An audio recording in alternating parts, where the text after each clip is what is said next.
You know, when we talk about corporate governance, it is so incredibly easy to get bogged down in a total sea of compliance checklists and dense legal jargon, right? But what if truly great leadership isn't really about rigid rules at all? What if it's actually about mastering a delicate, ongoing balancing act? Welcome to this explainer. Today we're diving straight into a super fascinating concept, the idea that we need to pair literally every single right a leader has with an equal and opposite responsibility. To guide us through this, we'll be drawing directly from the principles established by the Institute of Governance and Research. And, what makes their whole framework so compelling is that it relies almost entirely on this core concept of duality. Basically, for every action a corporation takes and for every ounce of power a leader wields, there has to be a counterweight. It's just a beautifully structured way to think about organizational health. Power is never unchecked, and results, well, they're never unverified. So, here's our roadmap for the explainer today. We're going to organize 7 critical governance principles into 5 easy-to-digest zones. We've got 1, the Governance Balancing Act, 2, Power, Actions, and Accountability, 3, Performance Guided by Discipline, 4, Sustainable Profits and Fair Rewards, and lastly, 5, the Power of Transparency. Let's get right into it. Kicking things off with Section 1, the Governance Balancing Act. The core thesis we're looking at here is actually pretty profound. You have to pair every single corporate right with a corresponding check. You literally cannot have one without the other if you're aiming for a healthy, functioning organization. Moving right along to Section 2, Power, Actions, and Accountability. Let's see how this plays out at the very top. All right, so our first major duality pairs authority with responsibility. Now, obviously, governing bodies and top management absolutely must be empowered. They need that authority to provide direction, set the big picture strategy, and actually lead the business, right? But here's the catch. That authority is immediately anchored by responsibility. Leaders are serving as accountable agents for the shareholders. That means they're holding all that power in trust, not just, wielding it for the fun of it. They've got to act responsibly with the power they've been handed. And that flows perfectly into our second principle, actions with accountability. Look, directors and management are hired to take action, right? They execute strategy, they make those tough decisions. But those actions can't just happen in a vacuum. Leaders need to truly own their strategic decisions by being strictly measured against predetermined performance targets. You can't just act and kind of cross your fingers hoping for the best. You are held strictly accountable for the actual outcomes of those decisions. Which brings us to Section 3, Performance Guided by Discipline. Here we're looking at performance paired with conformance. Obviously, every business out there wants to perform well and create wealth. But making money, that doesn't hand anyone a free pass to ignore the rules. I mean, we've all seen those massive corporate scandals that blow up when this exact principle gets tossed out the window. Leaders have to ensure that wealth creation and strategy execution stay strictly within the boundaries of accepted international standards. So we're talking about adhering to accounting policies, following legislative rules, the whole shebang.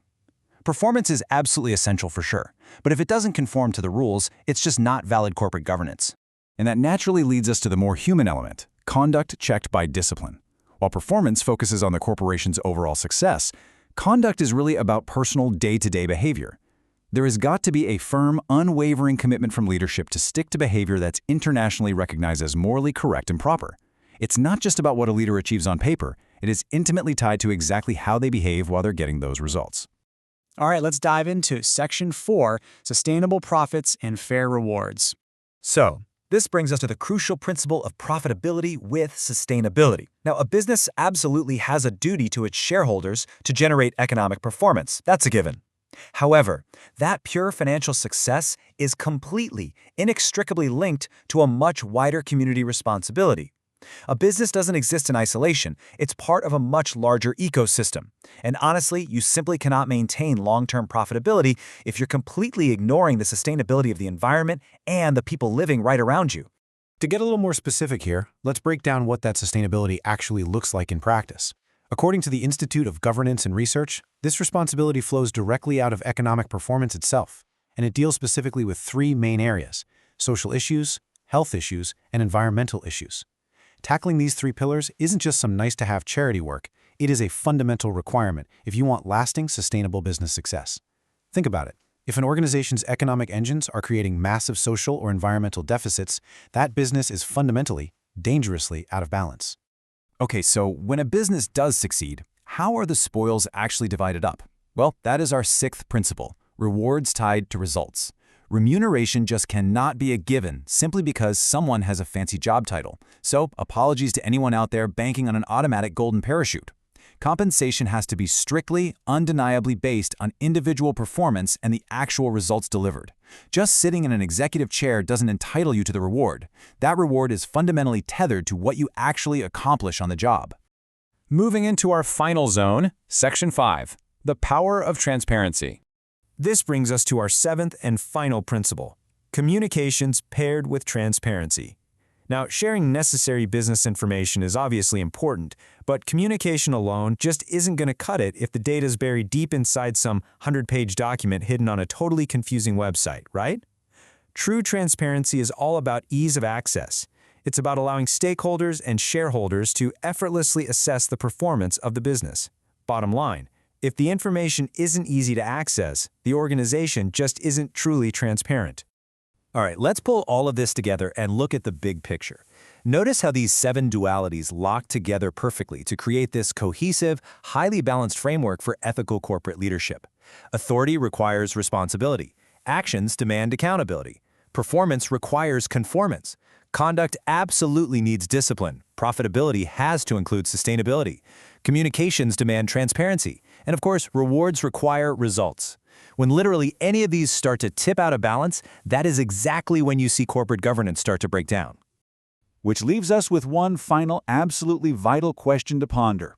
Is your organization truly balancing its authority with responsibility, or are you guys just going through the motions and checking compliance boxes? Because true governance, it's a living, breathing, balancing act. Take a moment to think about the dualities we've explored in this explainer today and really ask yourself where your own organization might be tipping the scales. Thanks so much for joining me. Keep focusing on those core principles, and as always, keep learning.